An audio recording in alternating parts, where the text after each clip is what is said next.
welcome to the Geeky Clinicians podcast.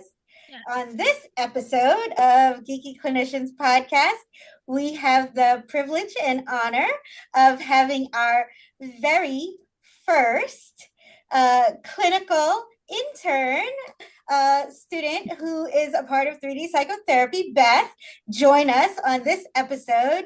And so we'll get to know a little bit more about her and hear her journey. But as always, I am Dr. Deborah, Chief Geek here at Geeky Clinicians. And joining me, as always, is... I'm Jacinta. I'm the lead geek. Excellent. So Beth, thank you so much for being with us today and taking out time to talk to us and tell us about your life and your clinical journey. Right. So Beth is an advanced graduate student in clinical mental health counseling at Agnes Scott College here in Decatur.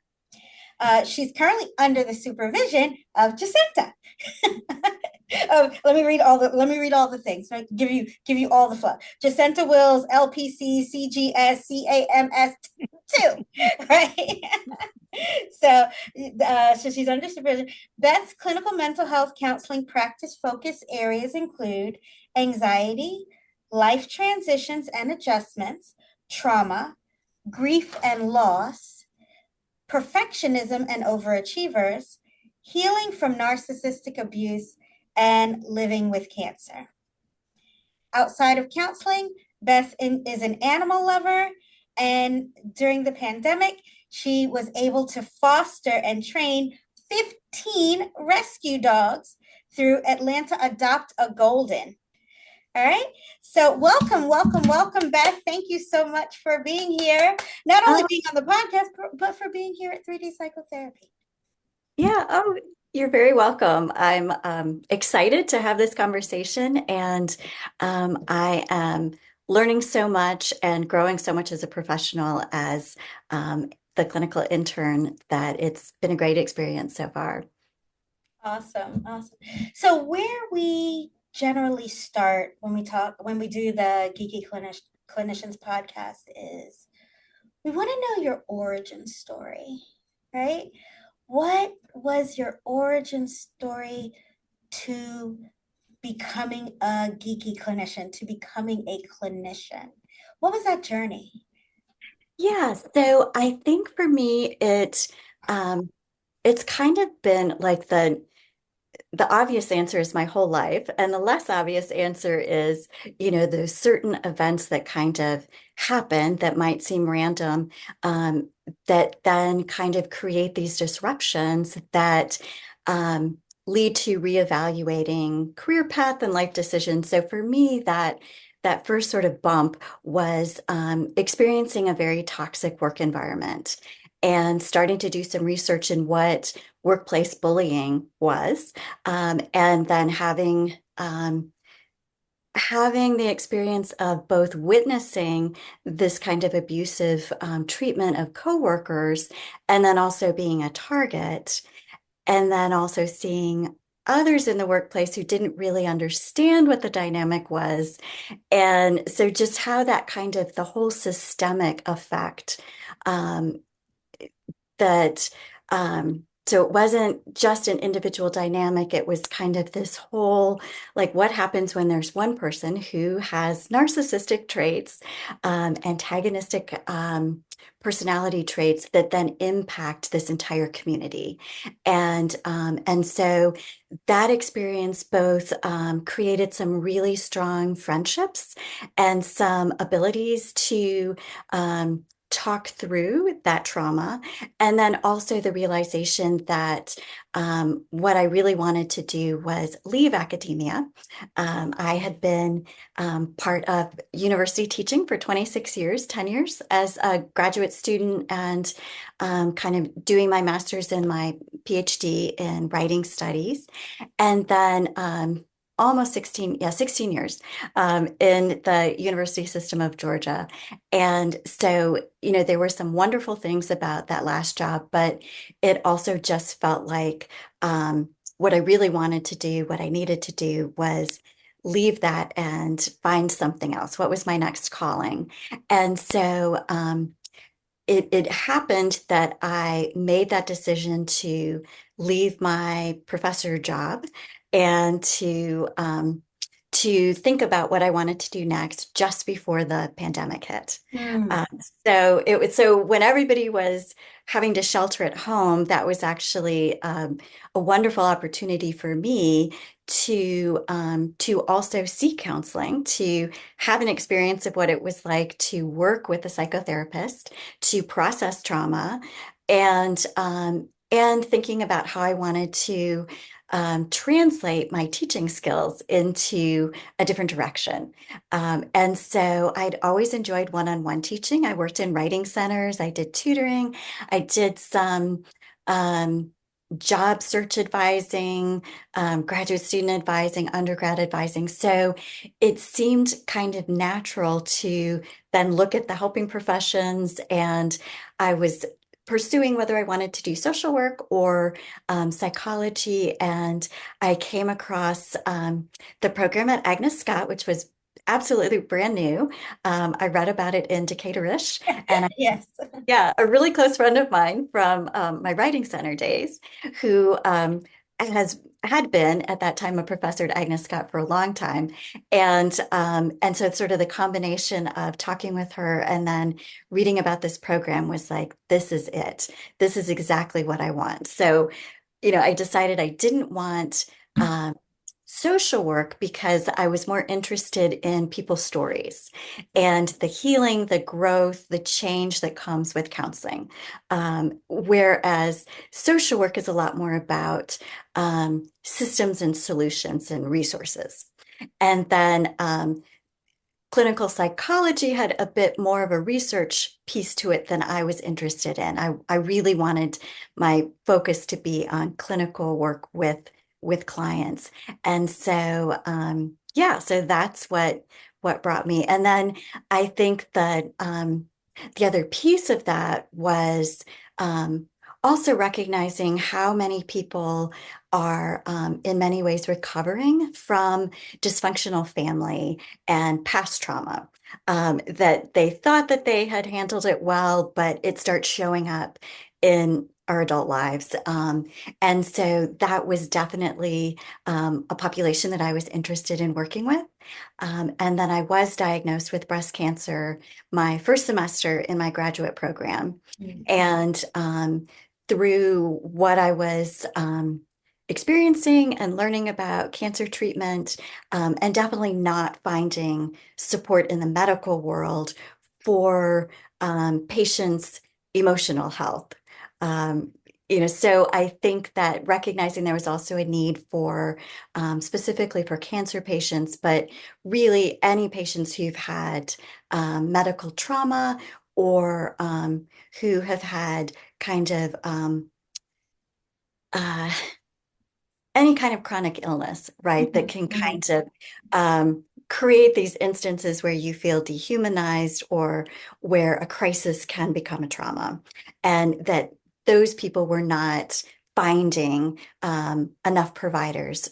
So it was kind of like, then I was like, okay, I've got kind of these multiple groups of people that I'd really like to work with. Oh, thank you so much for sharing that with us. The it's in a lot of ways, the profession of counseling often calls us, right? Yeah. And whether it calls us through an article out of the Decatur-ish or it calls us in these other ways, but the idea that you knew the value of the one-to-one. You knew the value of the human connection in the process and journey of healing, and recognize that that's where the value in the work is. We can provide case management and referrals and resources and connections to things as a social worker, or we can do testing and evaluation or measurements and things as a psychologist. But as a counselor, as a licensed professional counselor, that is a work like no other. I'm going to get off my soapbox there, but No, but I completely agree with you. Yeah. And before this, I didn't know the mhm, differences, right? Like, so it was really um, not just educational, but very satisfying to get a sense of what each of these different fields and degrees means. mhm. And then to really say, this is the path that I want to be on. These are the people that I want as my coworkers, and this is how I want to be with clients. Yes, that being with clients. Yes, yes. And your areas of interest, right? Like the there is really uh, um, a lack of uh, kind of medical or chronic illness counselors, right? There's a whole thing of like medical social workers, but again, that's more that there's a lot of case management in there. There's a lot of resource connection in there. There's a lot of kind of I would say systemic and surface things, but the idea of meeting the client where they are when they're in that really dark place of uncertainty. And one thing I say about health is, what we know to be true is anxiety is discomfort with uncertainty. And when you're Mhm. dealing with your health, there is nothing but uncertainty. So there's no way to not have these certain experiences of all the way up to panic in that you don't know. It goes kind of moment to moment a lot of that time, and to really have somebody who can be with you on that journey no matter where it goes, and help people have the best quality of life even in the most challenging of times. I think Right. that's a great Yeah. focus area. Yeah. And I think it's that the missing piece is that no one asking, how are you feeling? And, not physically, but mentally, where is your mood? How are you sleeping? How are you eating? Like just all of the kinds of things that we know as counselors are super important. The foundational things especially for treating depression and anxiety, but that just for wellness in general, that I would have truly appreciated someone on the medical side just looking at me as a human. Right. And I did have my own counselor who was constantly checking in with how are you feeling? Where are your emotions?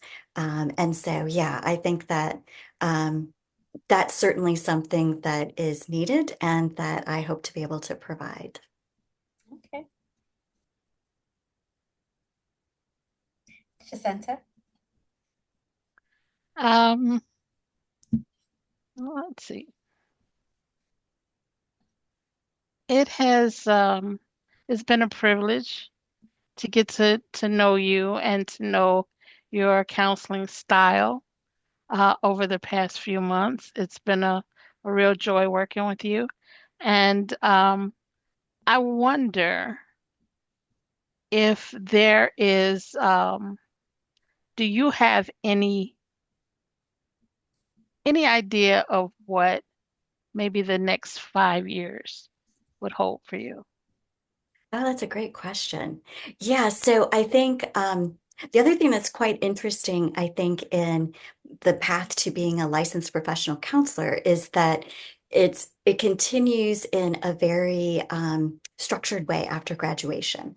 So I'll be graduating in May with my diploma, and then I'll be taking my licensing exam. And then once you pass the licensing exam, you become an associate professional counselor, and then it's 3 more years of being supervised and consulting and really continuing that training with feedback, Mhm. and getting certain numbers of hours. And then once you pass that 3 year mark, then resubmitting and getting your LPC license. So part of that question then is, what will my post-graduation but continued training be? And then what do I want to do full time?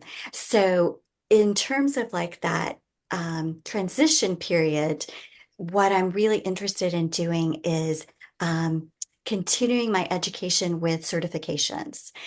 So, and I don't think that everybody knows how hard it is to get those letters after our names, right? That, there are courses to take and oftentimes exams that have to be passed. Some of them are months-long programs. Mm-hmm. Some of them are weeks-long. Some of them are a year. It depends on what you're interested in. And then there's also the maintaining that credential through continuing education, Yeah. and oftentimes in joining membership or having memberships in these professional groups with that specialty. So what I'm interested in doing is specifically kind of following your path, Jacinta, with grief counseling. I definitely would like to get certified as a grief counselor. I'm interested in training that would also look specifically at deeper ways of using trauma-informed interventions Mm-hmm. and understanding different kinds of trauma that patients go through. And then, so definitely trauma, definitely grief. Um, I've also been really fortunate with my breast cancer recovery to get connected with a program called Reigns of Hope that does equine therapy and nature therapy.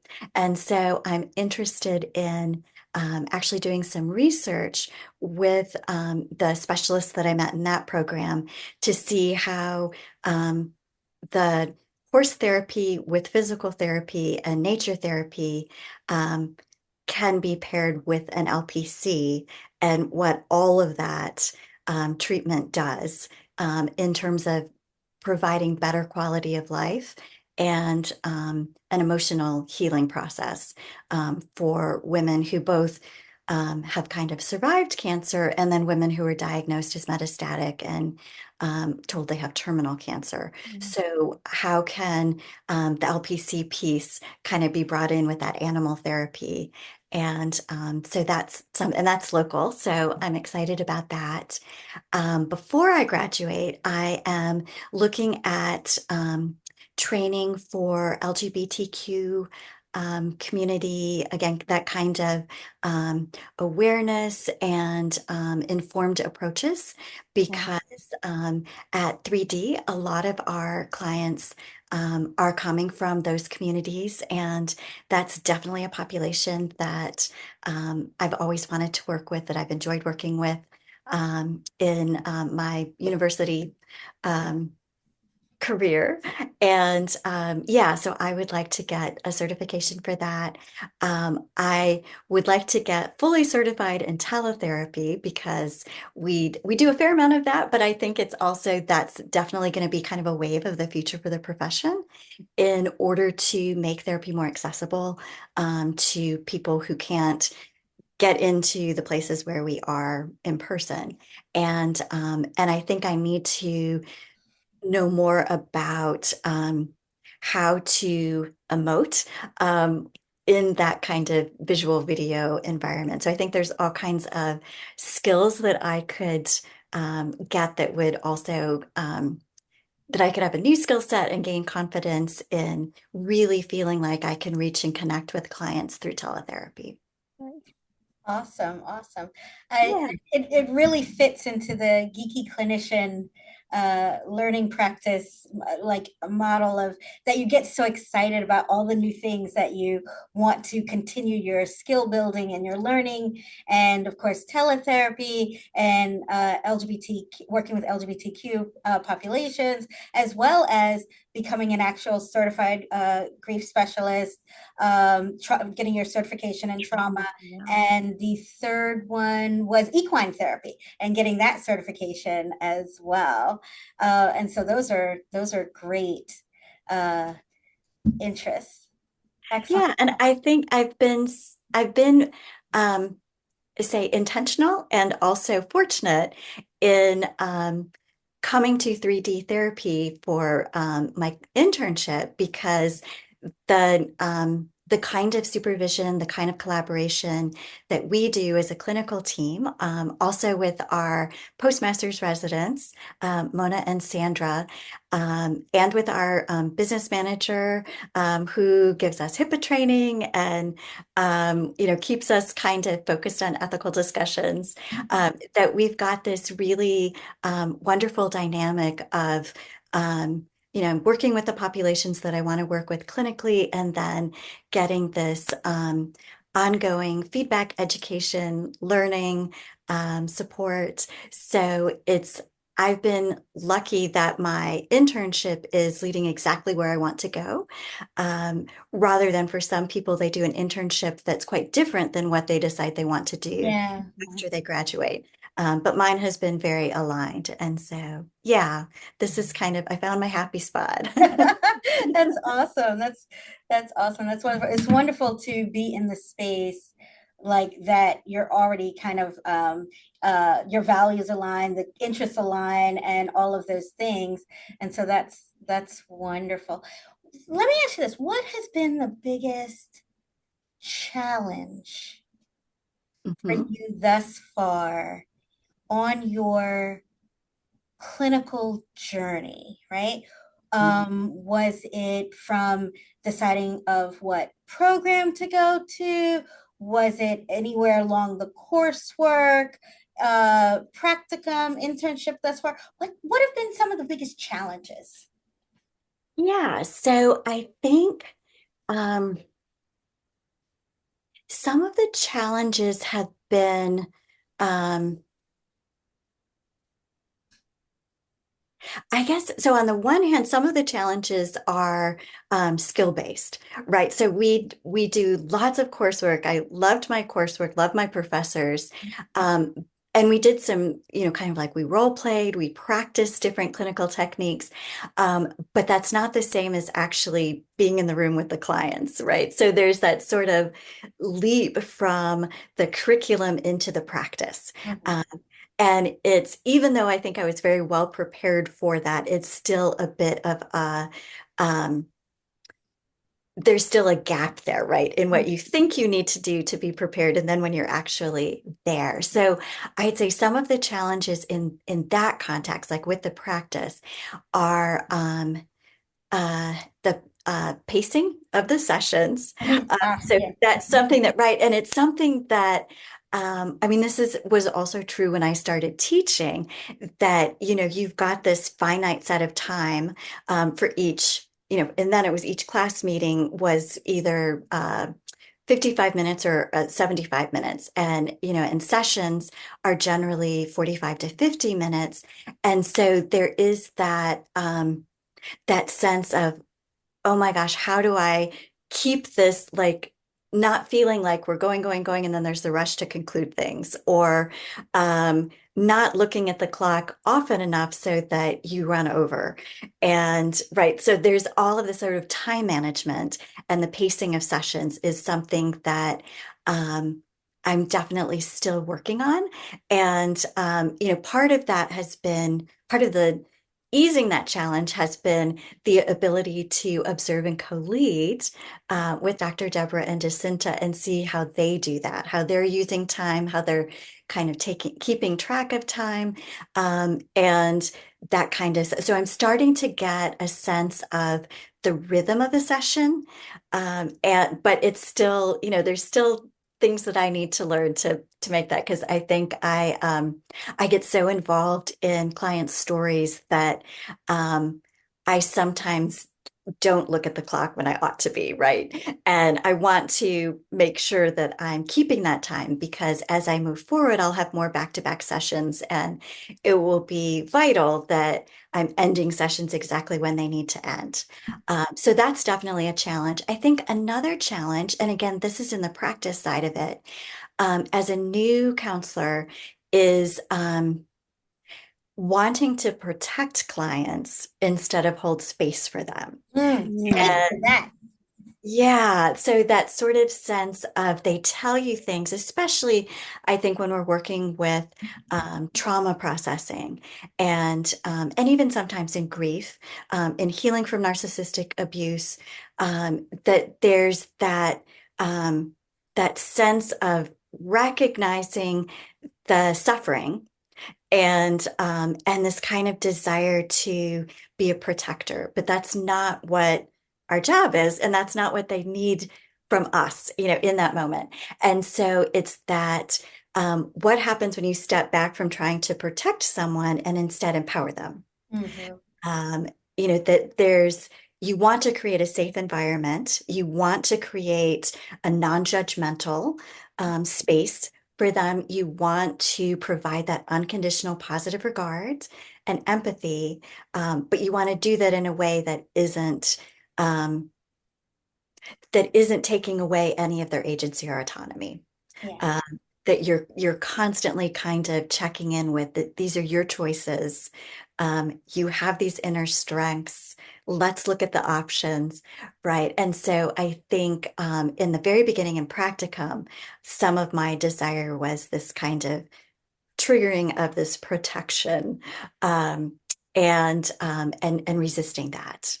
And then another piece that's kind of like that, and this also came up in practicum for me, was being in some way like we want to have empathy with our clients, but we don't want to become so empathetic that we are inhabiting the same space they are, because then we don't have that distance to help them ask questions or process emotions. And so in the very beginning, I felt like I was unintentionally absorbing some of their emotions.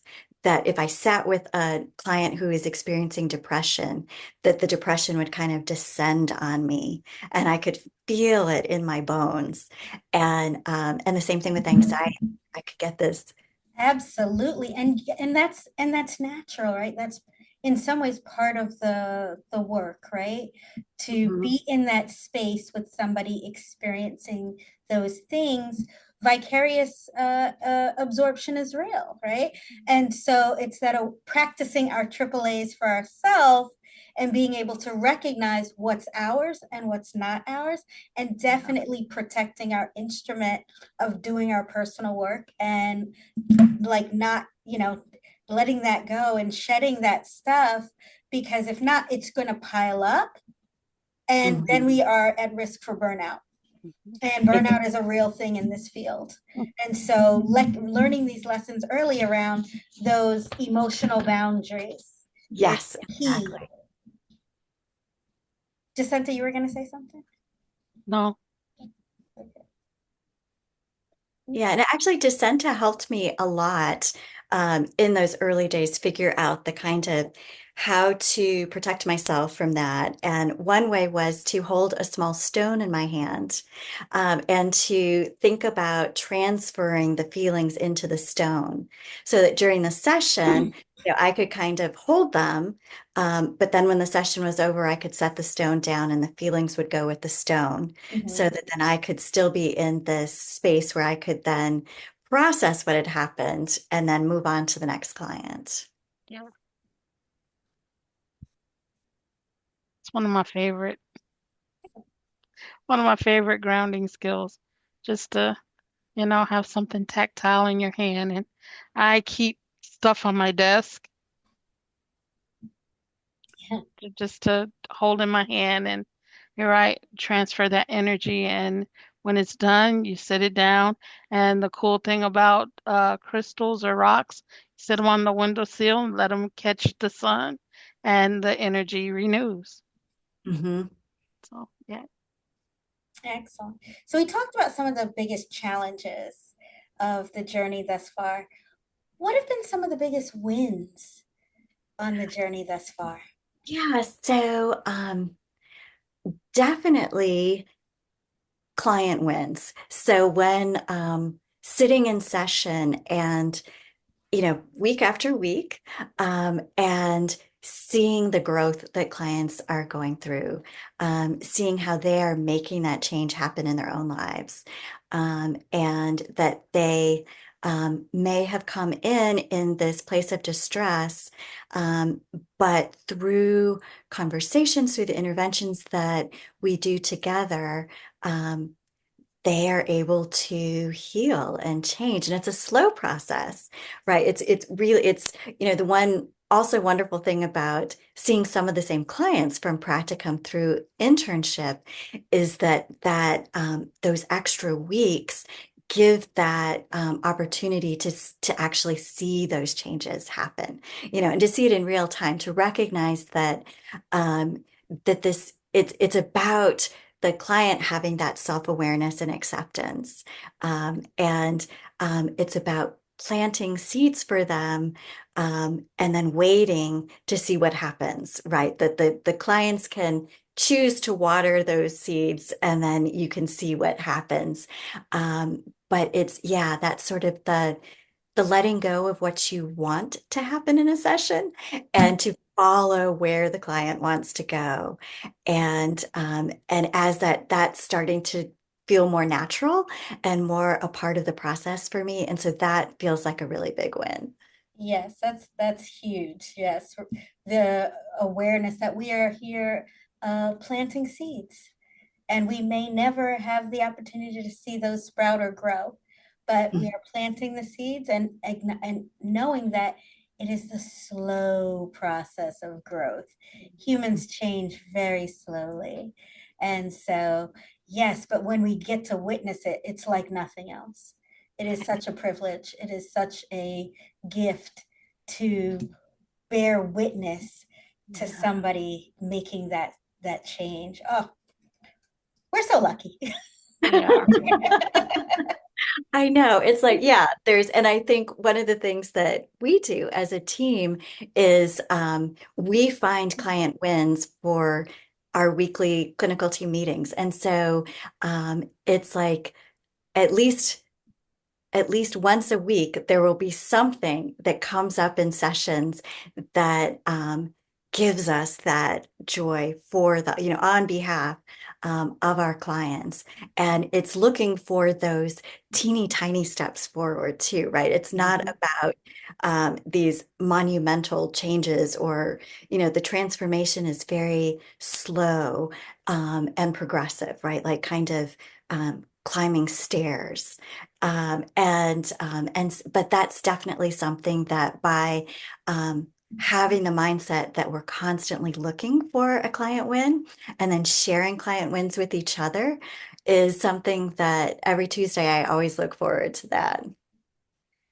Yes, yes.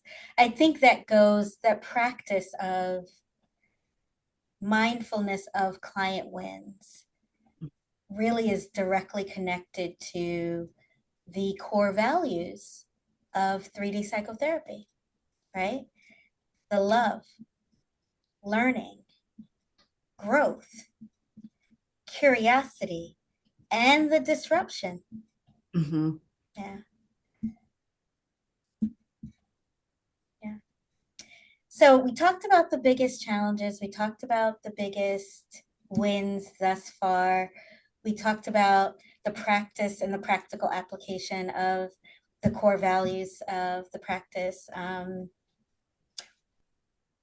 What are you most looking forward to in the next 6 months? Oh my God.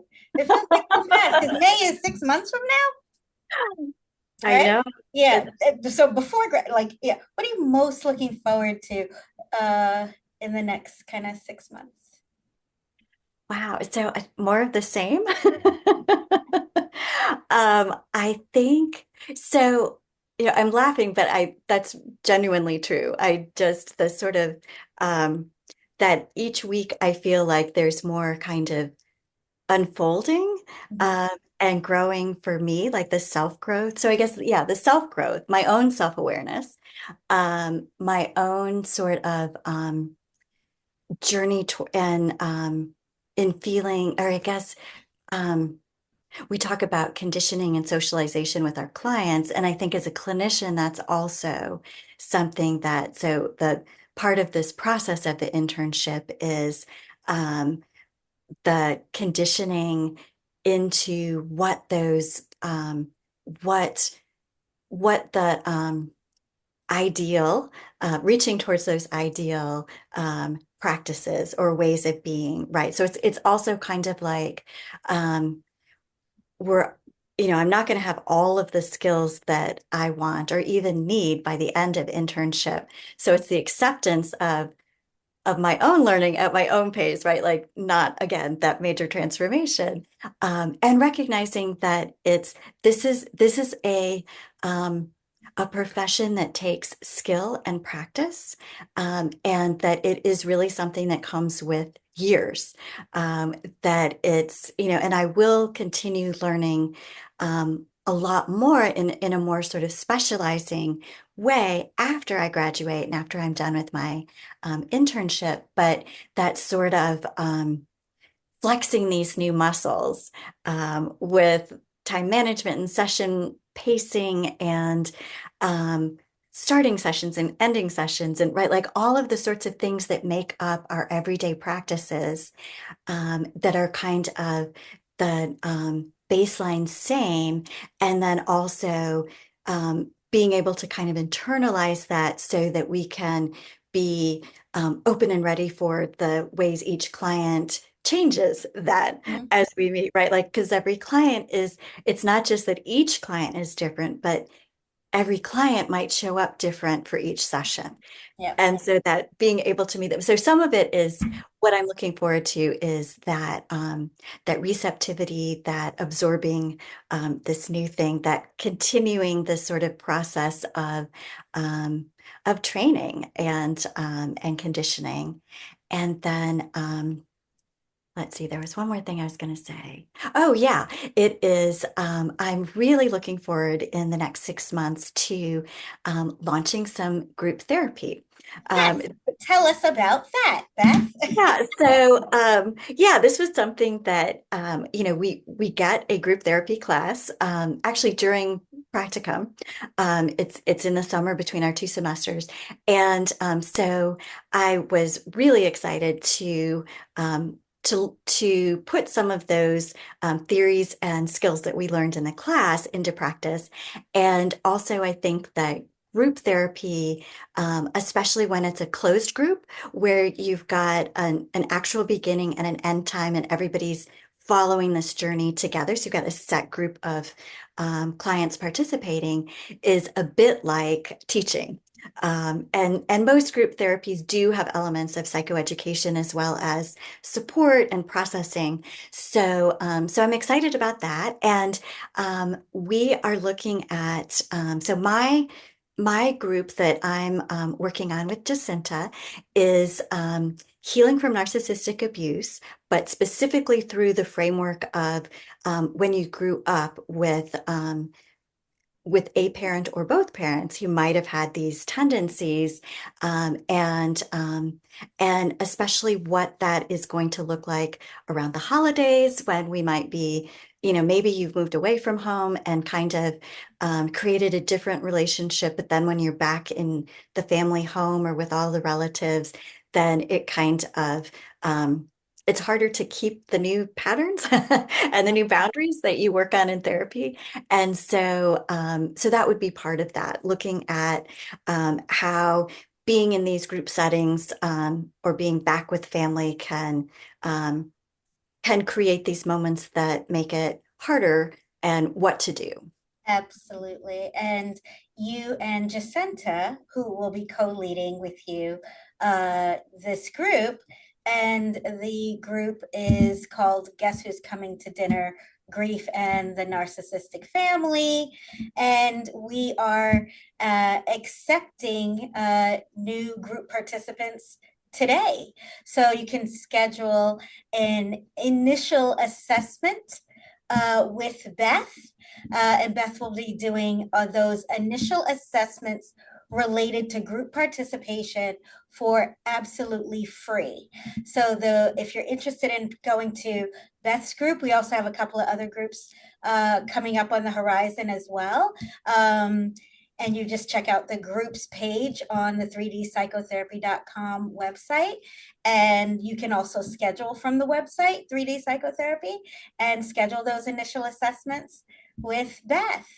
And so, and especially now, even though the group itself may actually launch post holidays, it's still going to be coping and dealing with and healing a lot of the experiences that people will have had over the holiday season, being at the dinner table, the Thanksgiving table, being with the family, or traveling during the holidays over, either whatever, Christmas or whatever holidays that people are observing, but having those days off in that time, kind of being in that space with people who maybe have antagonistic personalities, and then our clients showing up with that antagonistic relational stress.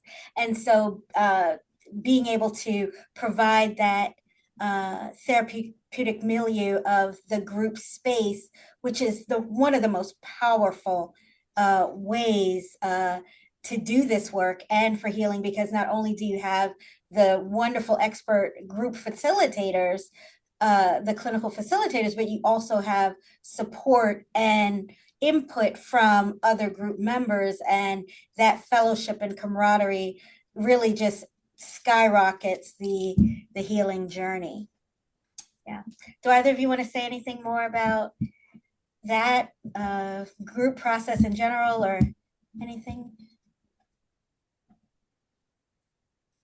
I think that the group is going to be a great thing. It's going to be another way for you to develop your skills, and I think it's going to be very interesting um, to see how the marriage of narcissism and grief affects the people that come in.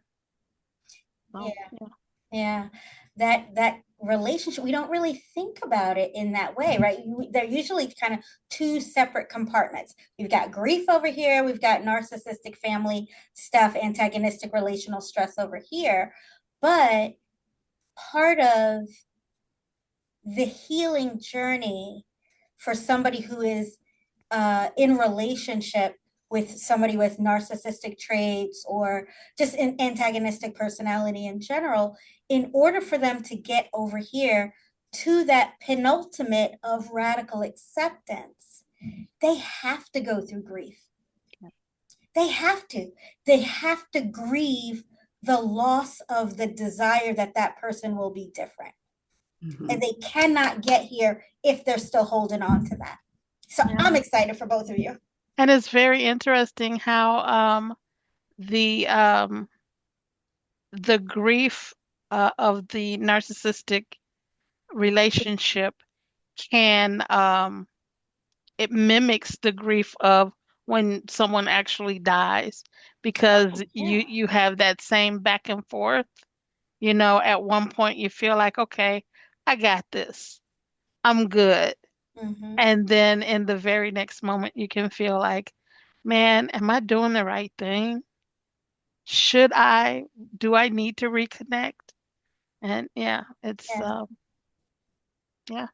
Yeah, and it's a very unique application of grief because we're not dealing with the brick wall of actual death.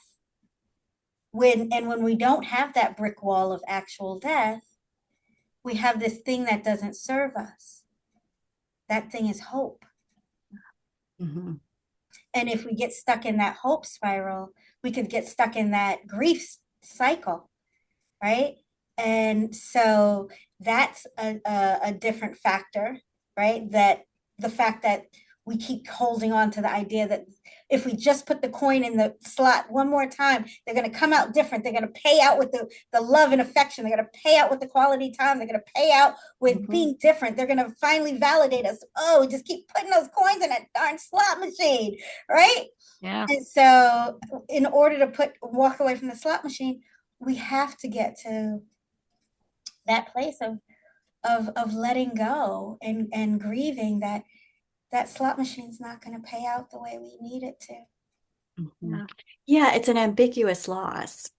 And Really yeah, and part of it too is that sort of letting go of the childhood that you didn't get. Right. So some of that there's levels of self-forgiveness and acceptance and yeah, that sort of layers of processing through that. And grief can sometimes show up in the body as headaches, as stomach aches.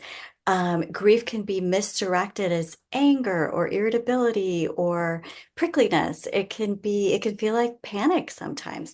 So that kind of, if you're coming away from family gatherings and you're starting to notice those kinds of feelings, this support group will help you process that. Yeah. Yes. Excellent. And so, yeah, we're starting to schedule initial assessments to fill that group now. So there's a link here and next to the episode. So yeah, excellent. So Beth, before we wrap up, right? We have the final question. We have the question that we ask all of the guests as we wrap up.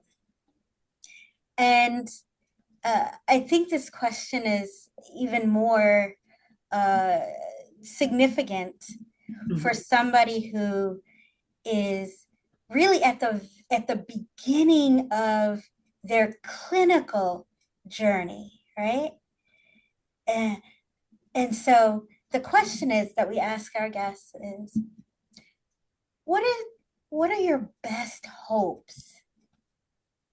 What are your best hopes for the profession of licensed professional counselors? What is your best hopes for the field of and for future geeky clinicians? Yeah, so that is an excellent question. I think one of my best hopes would be that the profession can find a way to use all of the emerging AI for training programs.